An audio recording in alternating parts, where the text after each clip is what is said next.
Welcome to the AP Physics video lecture. This is going to be covering Unit 10, Mechanical Waves and Sound. The unit section is going to be on properties of waves. Here you should see two images. There is a guy making a wave on a rope, as well as a ripple in a pond of water due to the dropping of a rock. I will be referring to these two images during this slide. First of all, the water waves and the wave on the rope or cord are two common examples of mechanical waves. What are they doing? They are propagating as they oscillate of the matter. The rope is propagating the motion of the rope going towards the right, and the ripple of the pond that is spreading is the propagating of the water. Propagating means just traveling of the wave. So, what is a wave?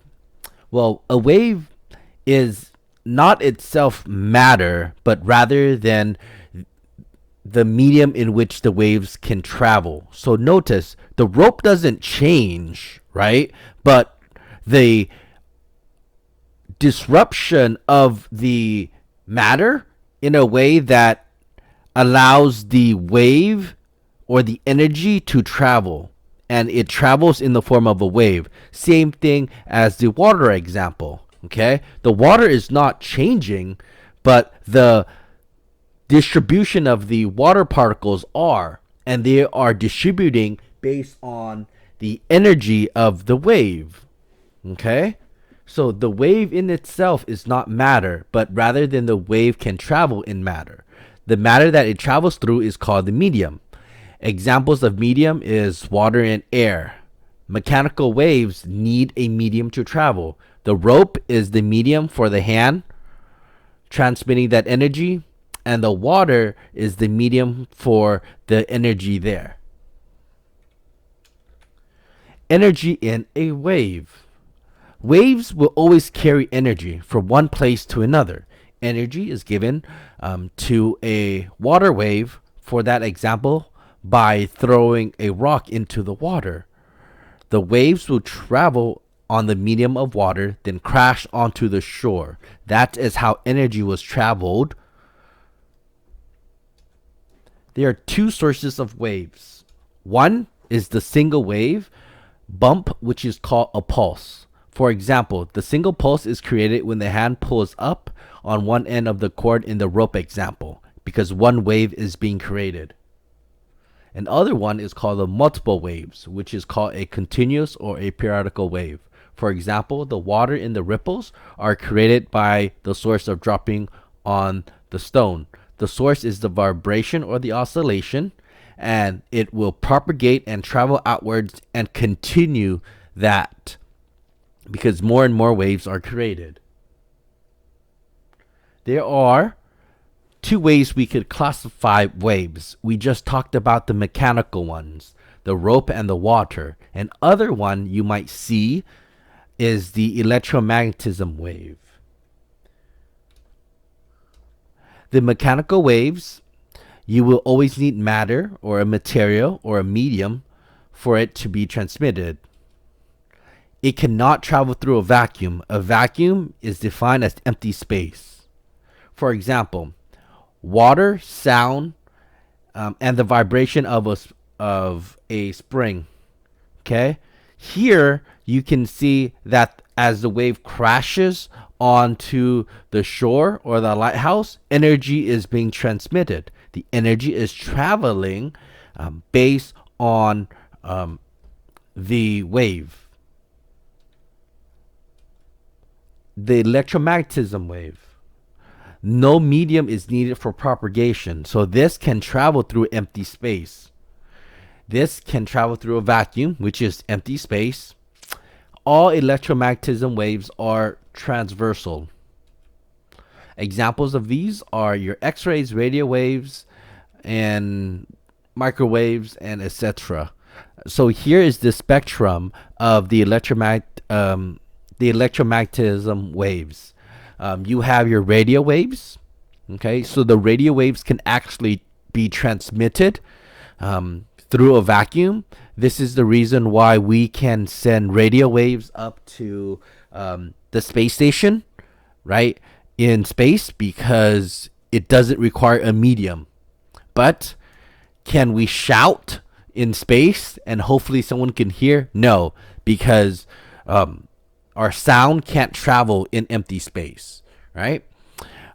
If you take a look at this chart, it gives you different examples of the electromagnetism spectrum.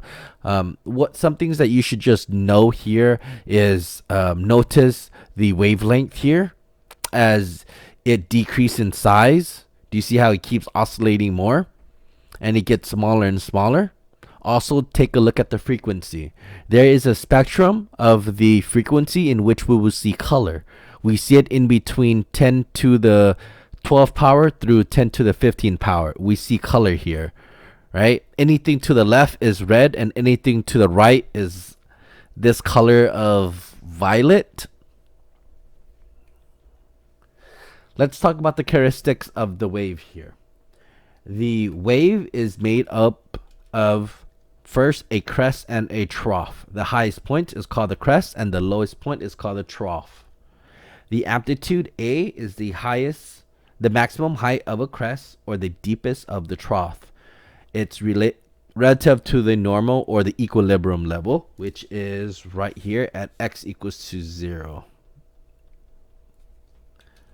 The distance between two successive crests is the wavelength, lambda, and it is considered a complete cycle. So if you start above here and go down, then back up, which is I think cosine wave. Yes. This would be one complete cycle. So here and here would be one complete cycle. We call that a wavelength. The frequency is considered to be the number of complete cycles per 1 unit of time. And the period is the inverse of that. It is the time for one complete cycle of that wave. Frequency is equal to 1 over t. Let's look at an example problem of the characteristics of a wave. Here's the scenario. A transverse periodical wave travels along a rope. The graph here shows the vertical positions of a particle on the rope as a function of time. First, what is the amplitude of the wave? So what is the highest point? It would be 0.2 centimeters. So we start from here, we go up. This is the amplitude. Amplitude 0.230 centimeters. What is the period? The period is one complete cycle. So if I start here, okay, and I keep going, and I end right about here, right? Okay, you see how that's the same spot? That's one complete wave. So that's from 1 second all the way to 5 seconds. So that period would be 4 seconds, okay? Because that's from 1 second to 5 seconds. What is the frequency? Well, we know the frequency is the inverse of period. So it's 1 over 4, which is just 0.25. The units for that is hertz. Let's take a look at the speed of the wave. The speed of the wave equation is exactly like the way you see the linear velocity or speed equation. Velocity equals to delta x over delta t. Please understand that you can actually split this, okay? So you could see it as delta x times 1 over delta t if you would like, okay? You're going to see why I did it like this. All right, so delta x is the change in position and delta t is the time that occurred. A wave behaves exactly the same. Velocity is equal to lambda over t. We can split that to make it look like this. So these two should look like the same. Do you see how these two look exactly the same? Okay. All right, I will come to this. So here, lambda is the distance of the wavelength, which is the same thing as the change in position. So the lambda is equivalent to the delta x. Next, the change in time that occurred will be the same thing as the period in which the time that occurred. So notice this is the same exact thing. Okay, it behaves the same exact way. The only difference is that we know frequency is equal to 1 over t.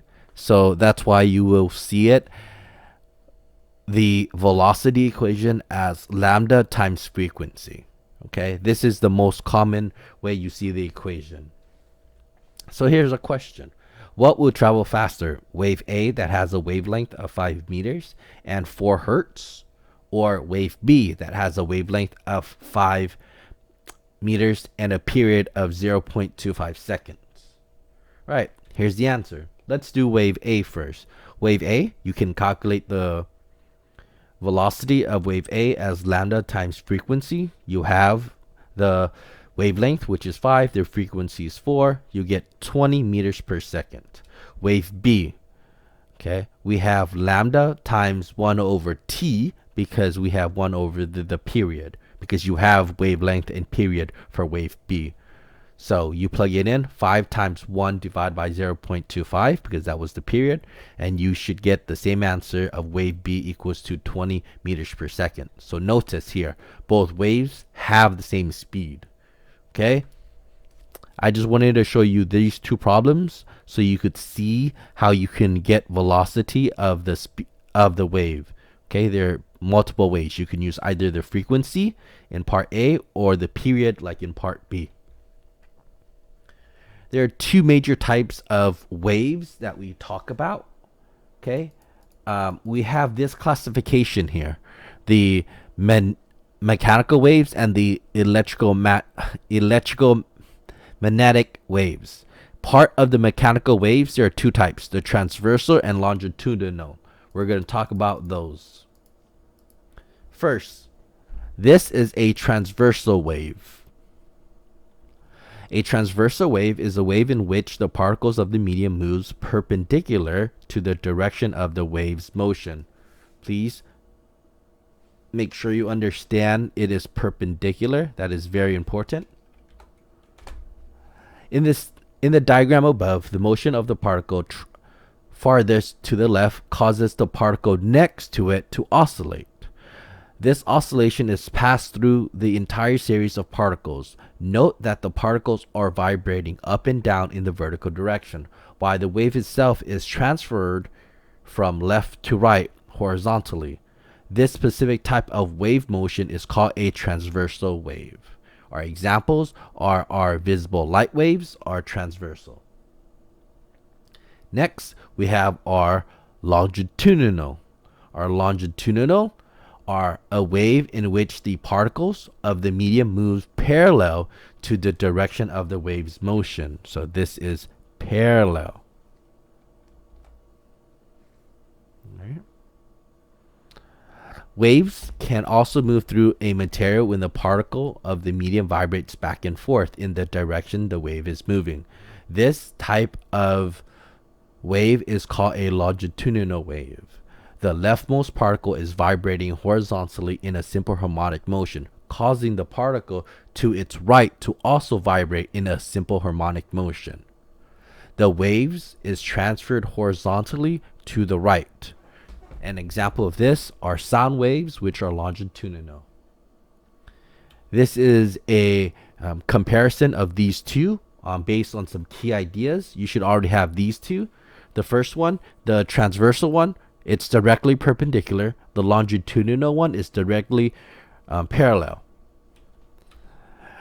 The transversal waves will have crests and troughs, which are high points and the low points. But for a longitudinal wave, it would have parts of compression where they're all together and refraction where they're all separated. And here's some are the examples that we should already have. And here's some extra information.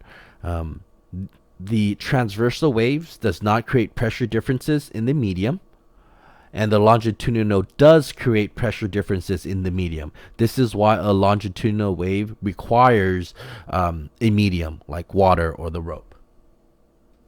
Last thing that we're going to talk about is the energy transported by a wave. So waves transport energy from one place to another. That's what a wave is basically energy in a medium for the most part. Okay. As waves travel through a medium, the energy is transferred as vibrational energy from one particle to another particle of that medium. So, before I move on, I just want to clarify two things. Remember how I said here that the electromagnetism does not require a medium? But these two still have both energies.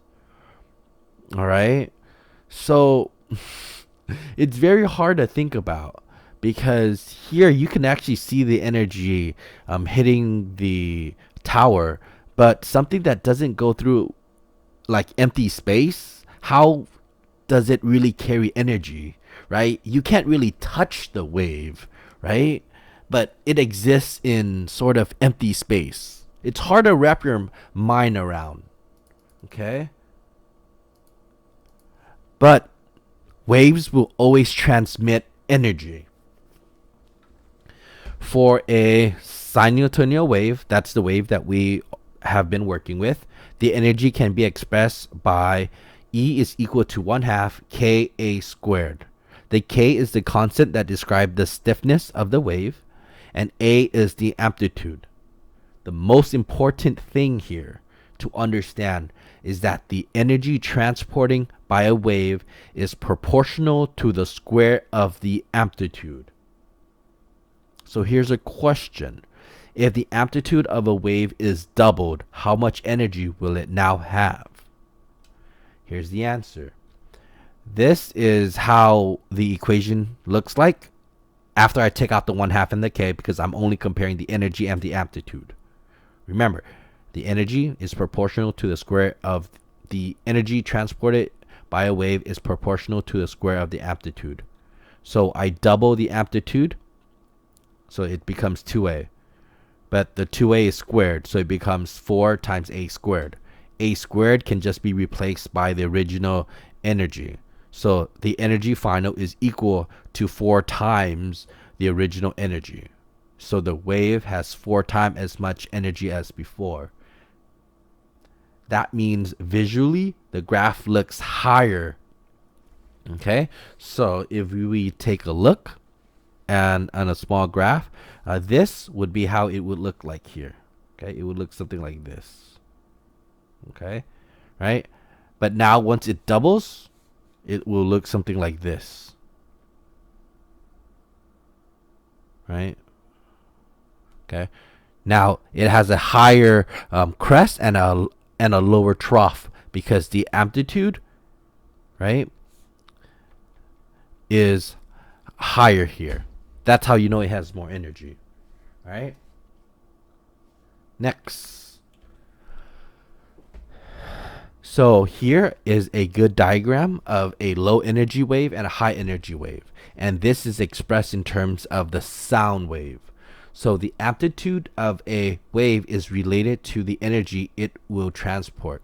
The two waves here are the sound waves. Now, these two will sound the same except one has a higher energy. The higher energy will be louder. The high energy will be louder. Okay?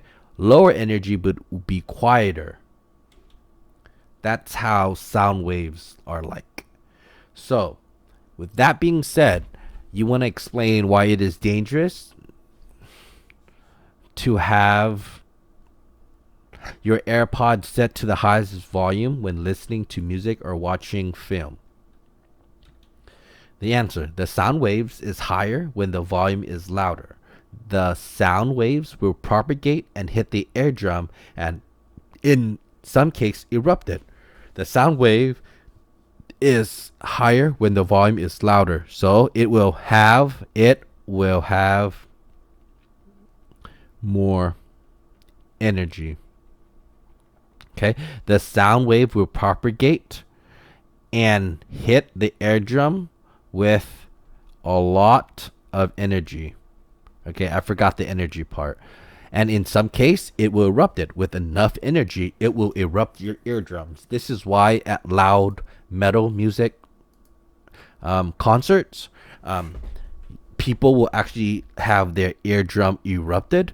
This is why professional like rock and metal players, they wear ear plugs so their eardrums don't get damaged. Lastly, the energy transported by a wave. I want you to rank each color wave by its respective energy level, and I want you to explain their rankings. Here's the answer. The energy of the wave is greater than the energy of the green, which is greater than the energy of the blue. The reason why is since the energy transported by a wave is proportional to the square of the amplitude, I rank the waves by their amplitude. The higher the amplitude, the higher the energy level. All right, so there you go. Those are all your notes.